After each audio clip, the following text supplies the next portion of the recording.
வந்து 20 ரூபா காயின் 10 ரூபா காயினா அப்புறம் 500 ரூபா தாள். இது அவனுக்கு அம்மா பேரோடத்துக்கு வரையில சித்தி கொடுத்தது. அப்புறம் இது அப்பா கொடுத்தது ஒரு வாட்டி வந்து 100 ரூபா தாளா. இது பிறந்த நாளுக்கு 100 ரூபா கொடுத்தது.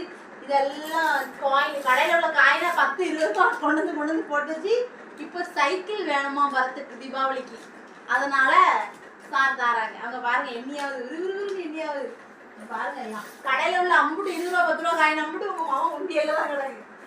பரவாயில்ல சேர்த்து வச்சுருக்கேன். சைக்கிள் எடுக்க போது வரத்துக்கு சைக்கிள் எடுக்கல காப்புங்க. எவ்வளோ இருக்குன்னு பார்க்கணும். இந்த சிலிண்டர் வந்து எவ்வளோ வந்து பார்த்து இது 1500. அது போக சேஞ்சுன்னு எண்ணல். அது 10 ரூபா காயின்லாம் ஃபுல்லாக கடைக்கு யூஸ் ஆகும். 5 ரூபா 1 ரூபா கிடக்கு.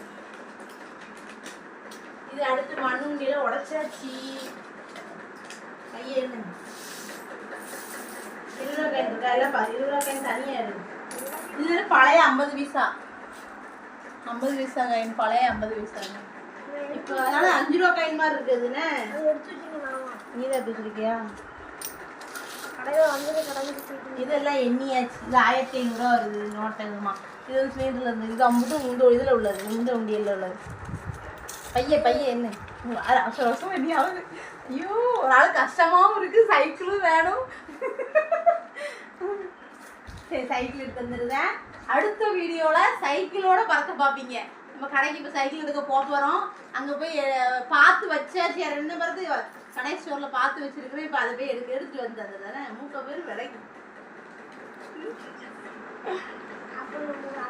என்னது ஆஃப் பண்ணுங்க. முதல் ஃபீல் ஆகுது. என் முண்டியில் உடச்ச உடனே பிள்ளைக்கு அழுவையே வந்துட்டு முண்டியில் உடச்சிருக்கு. கட் பண்ணுங்க. ஓகே.